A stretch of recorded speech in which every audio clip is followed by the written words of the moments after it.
I found old VHS tapes in my family's basement with my name on them, and I finally watched one. The detective placed the photo on the table between us, and I stared at a face I'd never seen before. "That's you," she said. "Your real name is Ethan Reeves. You were 3 years old when you disappeared from a grocery store in Portland. That was 26 years ago." I looked at the picture again, at the blonde toddler with my exact birthmark on his left wrist, and felt my entire life crack down the middle like glass. Because I was staring at myself, but I had no memory of this child, this place, or the desperate-looking woman holding his hand in the photo. The woman the detective identified as my biological mother. The mother I'd never known existed because the people I'd called mom and dad my entire life had been lying to me since before I could form complete sentences. I'd found the tapes 3 weeks earlier while helping my father clean out the basement of our childhood home in suburban Cleveland. He was selling the house after my mother died 6 months prior, and the grief had finally motivated him to tackle the decades of accumulated junk. I was 30 years old, working as an accountant, and I'd taken the week off to help him sort through old furniture and boxes of forgotten Christmas decorations. We'd been at it for 2 days when I found a plastic storage container shoved behind the furnace, covered in dust, thick enough to write your name in. Inside were 12 VHS tapes in unmarked sleeves, and someone had written dates on the spines in faded marker. October 1998 through March 2001. Below each date, in the same handwriting, was a single name written in capital letters. My name. Daniel. My father was upstairs when I found them, arguing with the real estate agent about staging recommendations. I pulled out the first tape and turned it over in my hands. The plastic case was old and slightly warped, the kind of tape you'd buy in a 3-pack at Walmart in the 90s. The date read October 1998, which would have made me around 3 years old. I couldn't imagine why anyone would have recorded me at that age, or why these tapes had been hidden behind a furnace for over 20 years. My parents had never been the type to document everything. We had maybe 3 photo albums total from my entire childhood, and I'd certainly never seen home movies.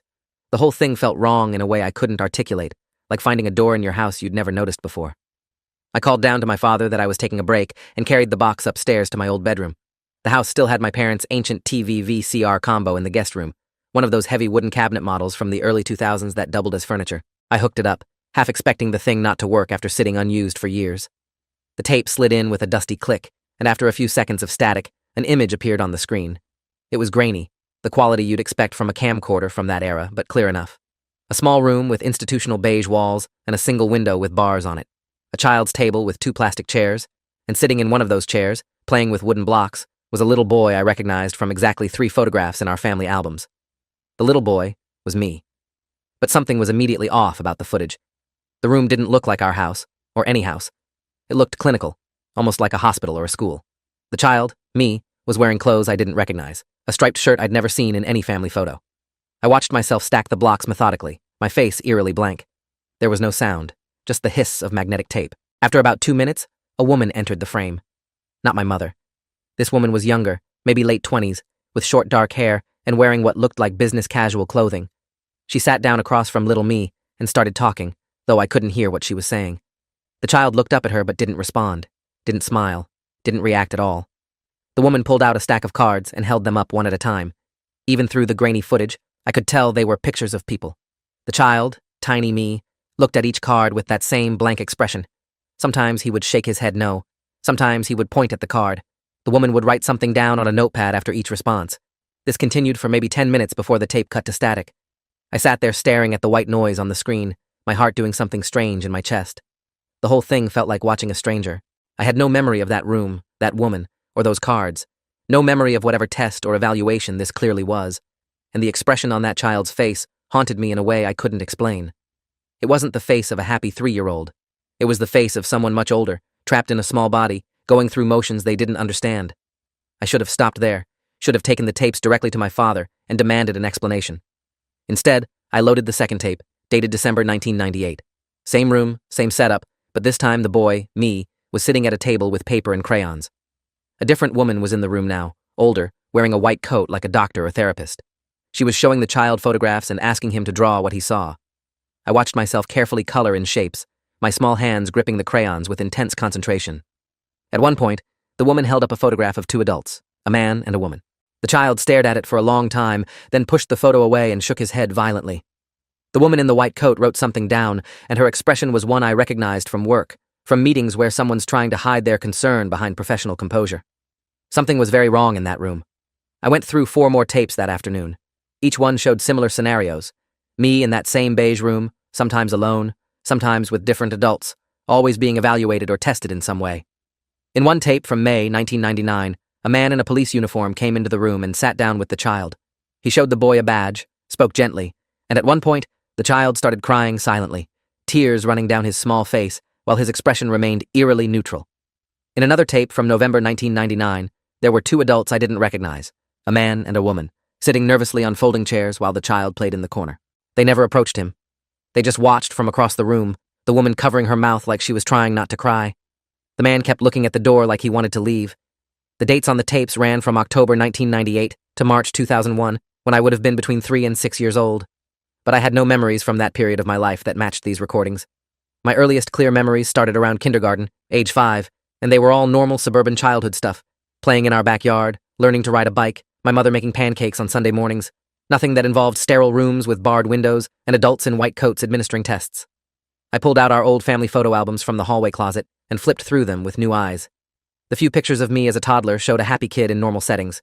Birthday parties, a trip to the zoo, Christmas mornings, but none before age 4.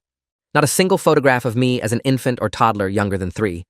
I'd never thought about it before, but now it glared at me like a neon sign. My father came upstairs around 6 p.m. and found me surrounded by VHS tapes and photo albums, the TV still showing static. He froze in the doorway, and I watched his face go through several emotions in rapid succession: confusion, recognition, and something that looked a lot like fear. "Where did you find those?" he asked, and his voice came out hoarse, like he'd been the one crying. I told him about the box behind the furnace, and he actually swayed on his feet, gripping the doorframe for support. "Danny," he said, using my childhood nickname in a tone I'd never heard from him before. "You weren't supposed to find those. Ever." That's when I knew this wasn't just some weird forgotten home movies. This was something they'd deliberately hidden, something they'd hoped would stay buried in that basement forever. I asked him what was on the tapes, even though I'd already watched 6 of them. I wanted to hear him say it, needed him to explain why there was footage of me as a toddler in what looked like a psychiatric facility or police station, being evaluated by strangers, looking traumatized. My father sat down on the edge of my old bed and put his face in his hands. He sat like that for maybe 2 minutes, not speaking, while I waited with my pulse hammering in my ears. When he finally looked up, his eyes were red. "Those tapes are from the transition period," he said. "When you first came to live with us. We were told to document everything in case there were legal challenges later, in case anyone tried to take you away from us." The words didn't make sense strung together like that. Transition period. Came to live with us, like I was a foster child or an adoption, but I wasn't. They were my parents, or so I'd believed my entire life. "What do you mean, came to live with you?" I asked, and my voice sounded distant in my own ears. My father looked at me with an expression I couldn't read, something between love and grief, and guilt so intense it was almost visible in the air between us. "We're not your biological parents, Danny," he said. "Your mother and I, we adopted you when you were 3 years old. It was a private arrangement. We thought we were doing the right thing, giving you a better life. We thought the less you knew about where you came from, the easier it would be for you to move forward, to be happy. We were wrong." The room tilted slightly, or maybe that was just me losing my balance while sitting down. Adopted. I was adopted. And they'd never told me. 30 years of birthday dinners and father-son fishing trips and Mother's Day cards, and it had all been built on a lie so fundamental, it rewrote my entire history.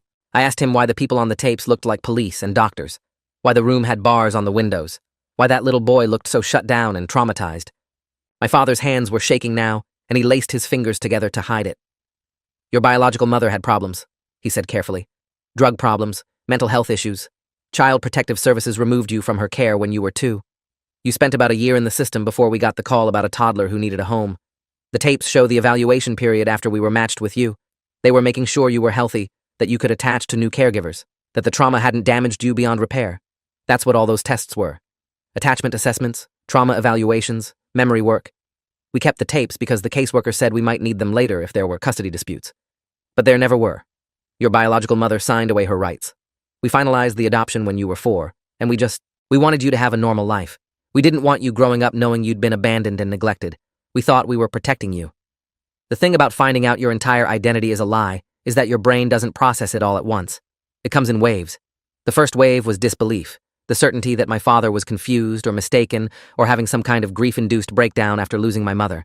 The second wave was anger, hot and sharp, at the audacity of keeping something this massive from me for 3 decades. The third wave was a dizzying sense of unreality, like I was watching this conversation happen to someone else from very far away. I asked him how he could possibly justify this, how he could look me in the face every day for 30 years and maintain such an enormous lie. He started crying then, really crying, and said that after a while it stopped feeling like a lie. I became their son. The paperwork said so. My birth certificate said so. Everything legal and official said so. They'd simply chosen to let me believe the legal reality was also the biological one. I left the house that night without another word to my father. Drove to my apartment across town and sat in my car for an hour before I could make myself go inside.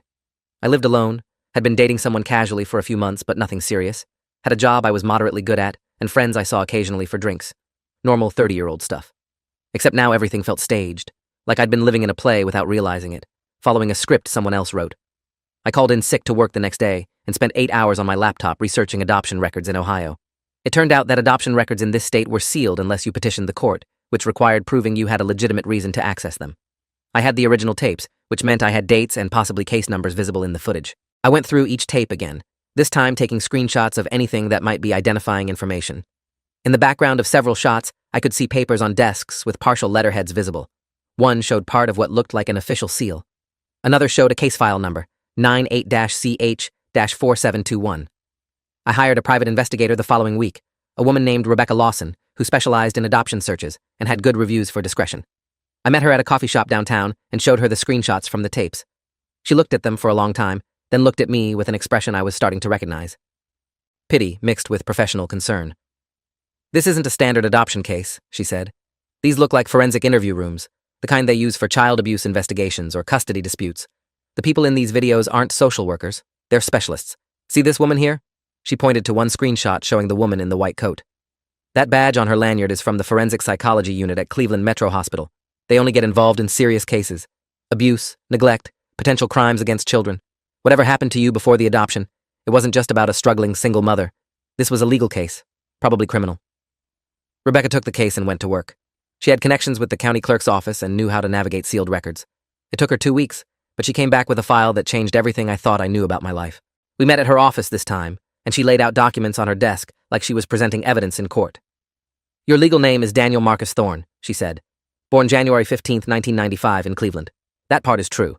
But Daniel Marcus Thorne didn't exist before March 1998. That's when your adoptive parents, Robert and Linda Thorne, legally changed your name. Before that, you were Ethan Charles Reeves. You were born to Catherine Ann Reeves in Portland, Oregon, in January 1995. And you were reported missing from a grocery store parking lot in June 1997 when you were 2.5 years old. The case was never solved. Until now, apparently." I couldn't breathe. The coffee shop air conditioning was too cold, and Rebecca's office was too warm, and my hands wouldn't stop shaking as I picked up the document she'd slid across the desk. It was a missing persons report from the Portland Police Department, dated June 8, 1997. Case number 97-MP-0412. Missing child, Ethan Charles Reeves, age 2 years, 5 months. Blonde hair, blue eyes, distinctive birthmark on left wrist. Last seen with mother, Catherine Reeves, age 24, in the parking lot of Safeway on Northeast Sandy Boulevard. Security footage showed Catherine Reeves entering the store with her son in a shopping cart. Footage showed her exiting the store 20 minutes later alone, visibly distressed, running through the parking lot calling his name. The child was never found. Catherine Reeves was investigated extensively, but never charged. The case remained open. Status: endangered missing child. "That's you," Rebecca said, pointing to the birthmark description. "Same unusual shape, same location. I compared it to your driver's license photo. It matches. You have a strawberry-shaped birthmark on your left inner wrist. Ethan Reeves had the same mark. Same birthday, same physical description, same unique identifying feature. Daniel, you weren't adopted through proper channels. You were a missing child who somehow ended up in the Ohio foster system under a different name. Your adoptive parents either knew and didn't care, or they were lied to by whoever placed you with them. Either way, this is a criminal case. This is kidnapping, identity fraud, and possibly human trafficking. You need to go to the police. Today." Her voice was steady, but her hands were trembling slightly as she organized the documents. This was beyond her pay grade, and she knew it. This was federal. I sat in her office for another hour, reading through everything she'd compiled. There were newspaper articles about my disappearance, about the desperate search efforts, about Catherine Reeves being investigated and then cleared by police. There were photos of me as a toddler, matching the ones on the VHS tapes but in different contexts. Me on a playground. Me at a birthday party with a cake that said, "Ethan 2" in blue frosting. Me being held by a young woman who I now knew was my actual mother, both of us smiling at the camera like we had no idea what was coming. Rebecca had also found a more recent article from 6 months ago, an obituary. Catherine Ann Reeves, age 51, died peacefully surrounded by family after a long battle with cancer. Survived by her sister, Janet, and nephew, Aaron. No mention of children. Because as far as the world knew, she'd lost her son in that parking lot 28 years ago and never got him back. The detective's name was Angela Moreno, and she worked cold cases for the Cleveland Police Department. Rebecca made the introduction, and I met Detective Moreno at the station the next afternoon. I brought everything: the VHS tapes, the adoption papers my father had finally given me, the missing persons report, the screenshots, all of it. Detective Moreno was in her early 50s, with sharp eyes and the kind of careful demeanor that comes from years of hearing horrible stories and having to stay professional through all of them. She watched 3 of the tapes in silence, taking notes, occasionally pausing to zoom in on details. When she finished, she looked at me like she was trying to solve a puzzle. "These tapes are evidence of something," she said. "But I'm not sure what yet. The evaluations look legitimate. The facilities are real. I recognize that interview room from Metro Hospital. But how a missing child from Oregon ended up in Ohio Child Services under a false name is the question. Someone falsified documents. Someone created a new identity for you. That's federal.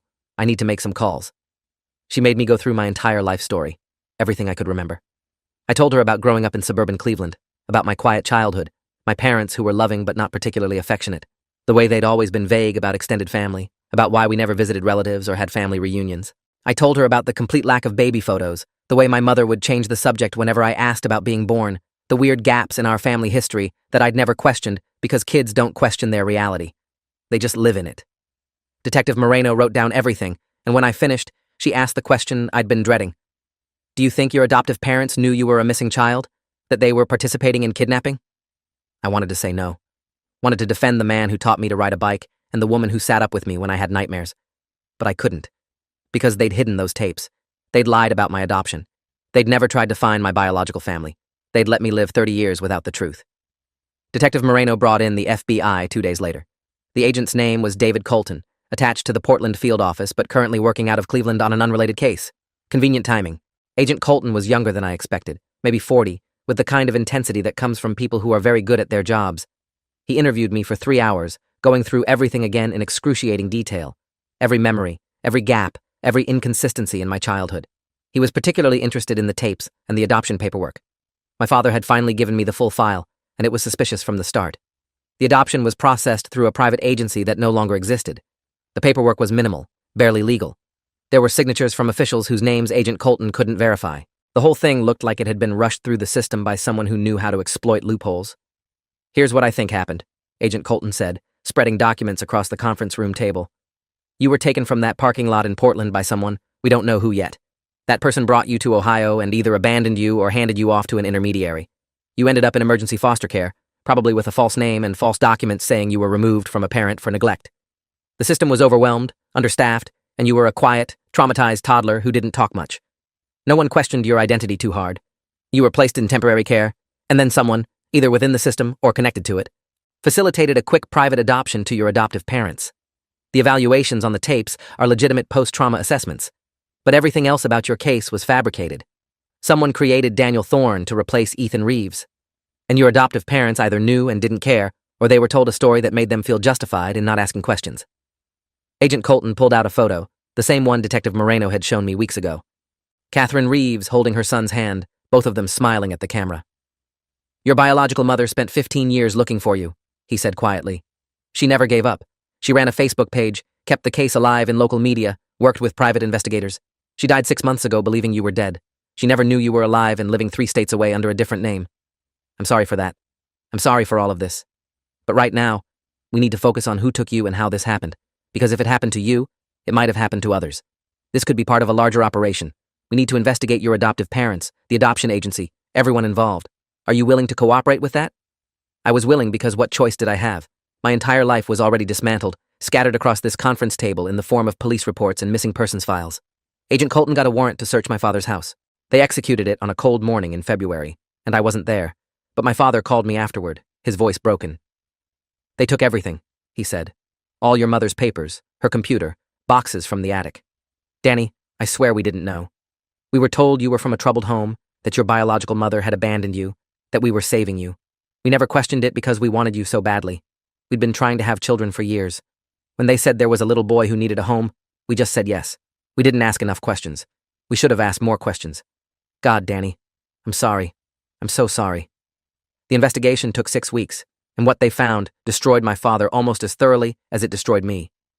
The adoption agency that processed my placement was a front for what Agent Colton called a gray market adoption ring that operated in the late 90s. They took children from vulnerable situations, sometimes legally removed kids, sometimes kidnapped children, and placed them with desperate couples willing to pay significant fees and not ask questions. My parents had paid $60,000 for me, which they'd described in their paperwork as agency fees and legal costs. That money went to people who were now either dead, in prison for other crimes, or disappeared. The woman who'd facilitated my adoption, the one whose signature was all over the paperwork, was named Patricia Vance. She'd died in 2003. The lawyer who'd processed the legal documents had his license revoked in 2005 for unrelated fraud. The trail was cold, except for one thing: physical evidence that I was who Agent Colton said I was. They did a DNA test, me and a sample from Catherine Reeves's medical records that her sister Janet agreed to release. The results took 3 weeks, and Agent Colton called me to his office to deliver them in person. Match: 99.9% probability that Catherine Ann Reeves was my biological mother, which meant I was Ethan Reeves, which meant I'd been stolen from a parking lot when I was 2.5 years old and sold to a couple in Ohio who either knew or should have known they were buying a kidnapped child. Agent Colton slid another document across the desk. Your biological aunt, Janet Reeves, wants to meet you, he said. She lives in Portland. She's willing to come here, or you can go there. She has photos, videos, medical records, everything about your first 2 years of life. She says your mother never stopped looking for you.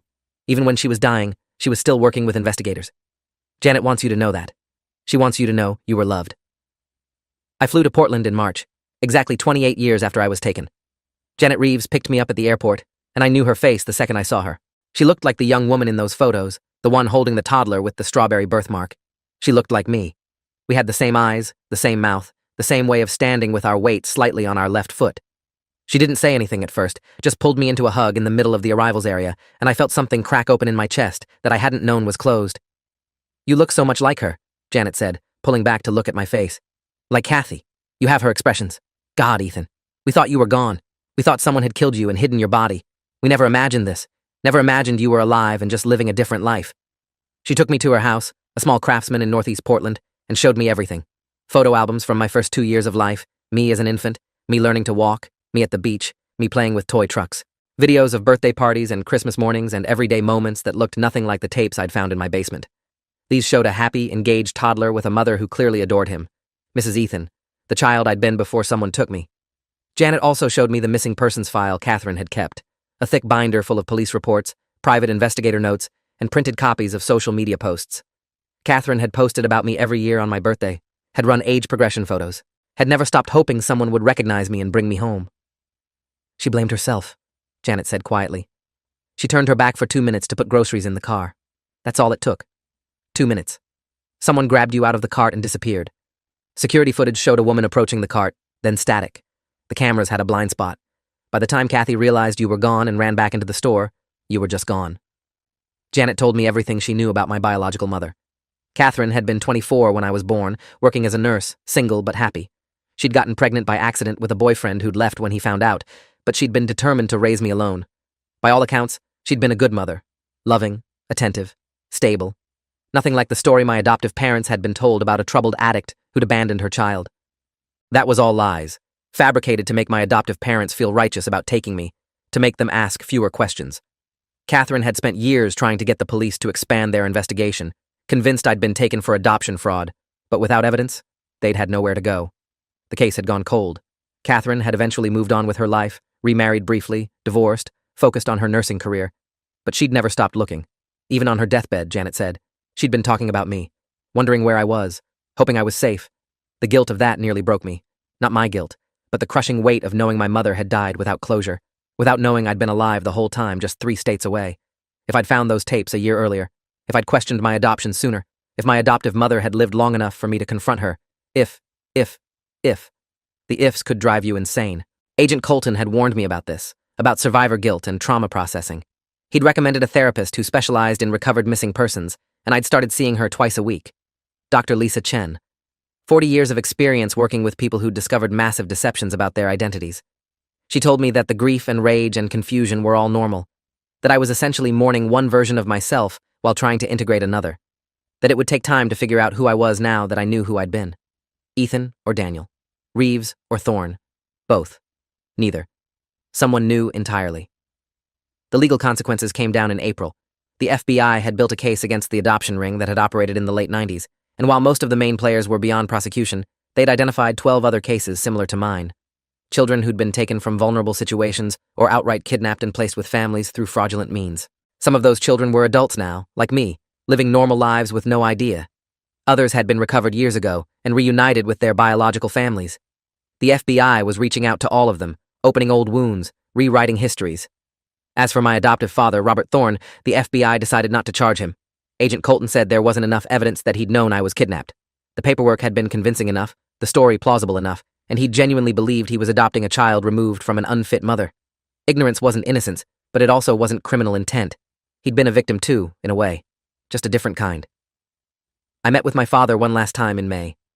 We sat in his mostly empty house, surrounded by packed boxes and the ghosts of 30 years of lies. He looked older than I'd ever seen him, diminished somehow, like the truth had physically shrunk him. "I loved you," he said. "I need you to know that. Whatever else was wrong, whatever we should have done differently, I loved you like you were mine. You were my son. Are my son. I don't know if that means anything to you anymore, but it's true." I told him I believed him, because I did. I could hold two truths at once, that he'd loved me, and that his love had been built on a foundation of theft and lies, that he'd been a good father in many ways, and that he'd failed me in the most fundamental way possible by not asking the right questions when it mattered. I told him I needed time, that I didn't know what our relationship would look like going forward, that I had a whole other family now, a biological aunt and cousins I'd never met, a history I needed to understand. He nodded, tears running down his face, and said he understood, that he'd wait, that he hoped someday I could forgive him. I legally changed my name back to Ethan Reeves in June. It was surprisingly simple, just paperwork and a court date. The judge was kind about it, said she'd handled cases like mine before, adoptees reclaiming their original identities. She signed the order without questions, and just like that, Daniel Thorne ceased to exist. I was Ethan Reeves again, or for the first time, depending on how you looked at it. I got a new driver's license, new social security card, new credit cards, changed my name at work, which required an HR meeting and explanations I'd rather not have given but had to. My boss was understanding, called it a family situation, and left it at that. My coworkers were curious but polite enough not to push. I lost a few friends over it, people who couldn't handle the weirdness of the situation or who sided with my adoptive father. But I gained others. Janet introduced me to my extended biological family, cousins and second cousins and family friends who remembered the little boy who'd disappeared. They welcomed me back like I'd never been gone, even though I couldn't remember any of them. The hardest part was the memories, or lack of them. I'd hoped that learning the truth might unlock something in my brain, might make me remember those first 2 years with Catherine. But nothing came. My earliest clear memories still started around age 5, after the adoption was finalized, after I'd become Daniel. Everything before that was blank, or worse, confused with false memories I couldn't trust. Did I really remember learning to swim at age 6? Or had I been told about it so many times I'd created a memory from the story? Did I really remember my mother's, Linda's, perfume? Or was that just what I wanted to remember? Dr. Chen said this was normal for early childhood trauma. The brain protects itself by suppressing memories that are too painful or confusing. I might never remember being Ethan the toddler, might never remember Catherine, might never remember being taken. Part of me was grateful for that. Part of me felt robbed all over again. I scattered Catherine's ashes in September, on what would have been her 52nd birthday. Janet had kept them at her house, waiting for the right moment, the right reason. She said having me there, having Ethan back, made it feel right to let go. We drove out to the coast, to a beach Catherine had loved, and we walked to the edge of the water and released her into the Pacific. Janet said some words about love and loss and the cruelty of time. I didn't say anything. Couldn't. Just stood there watching the ashes dissolve into the surf and thought about the woman I'd never known who'd spent 15 years looking for me, who'd died thinking I was dead, or worse, who'd never gotten to see me grow up, never got to know the man I'd become. I thought about the parallel universe where none of this happened, where Catherine didn't turn her back for those 2 minutes, where I grew up as Ethan Reeves in Portland, Oregon, with a mother who loved me. What would that person have been like? Would he have been happier? Would he have been me? The truth is, I don't know who I am anymore. Not Daniel, not fully Ethan, just someone in between trying to build a coherent identity from fragments. I'm 30 years old with a fractured childhood and 2 families, one that raised me on lies and one that lost me to theft. I have a job I'm still good at, coworkers who call me Ethan now without stumbling over it, an apartment full of furniture I bought as Daniel but live in as Ethan. I see Janet twice a month. Either I fly to Portland or she comes here. We're building something that feels like family, slowly, carefully. I haven't spoken to Robert Thorne since that meeting in May. He sends emails sometimes that I don't answer. Maybe someday I will. Maybe someday the anger will fade enough that I can separate the man who raised me from the crime that brought me to him. But not yet. The FBI closed the investigation in November. They'd done everything they could, identified as many victims as possible, brought what closure they could to cases that were decades cold. Agent Colton called to tell me personally, said he wished things had been different, that I'd been found sooner, that Catherine had lived to see me come home. But the system had failed. The bad actors were mostly beyond justice, and all we could do now was move forward. He said I could call him any time if I had questions or needed help navigating the legal aftermath. He said I was handling this better than most people would, that I should be proud of how I was coping. I didn't feel proud. I felt hollowed out and reconstructed from spare parts, a patchwork person trying to pass as whole. But I thanked him anyway because he'd been kind, because he'd done his job well, because what else was there to say? I still have the VHS tapes. They're in a box in my closet, along with the adoption papers and the missing persons reports and all the other evidence of my stolen life. I've only watched them once since that first afternoon in my father's house, one night when I couldn't sleep and needed to see that small, traumatized child again, needed to understand what those adults saw when they looked at him. Did they see a victim? A case number? A child worth saving? Or just processing through the system? The boy on the tapes still doesn't look like me. He looks like someone I might have been, in another life, before everything went wrong. Sometimes I think about that child and wonder if he's still in there somewhere, buried under 30 years of being someone else. If the real Ethan Reeves is waiting to emerge, or if he died in that parking lot and I'm just what grew up in his place. A stranger wearing his name. I don't have a neat ending to this story. No moment of triumphant healing, no dramatic reconciliation, no perfect closure. Just life, moving forward in its messy way, pulling me along whether I'm ready or not.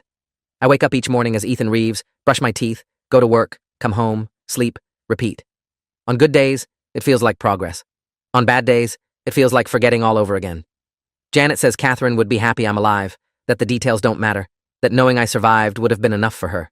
I want to believe that. Want to believe that somewhere, somehow, she knows. That she's not just ashes in the Pacific, but something more. Something that can see me now and know I made it through. That I'm okay, or at least getting there.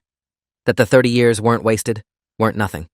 That I'm still here, still fighting, still learning how to be the person I was always supposed to be before someone decided otherwise. The birthmark is still on my left wrist, that strawberry-shaped mark that proved I was Ethan Reeves. Sometimes I stare at it and think about how something so small held the answer all along. If anyone had noticed, if anyone had connected the dots, if the system had worked the way it was supposed to. But systems fail, and people lie, and children disappear, and sometimes they don't come back for 30 years. Sometimes they come back different, carrying the weight of 2 lifetimes and trying to figure out which one is real.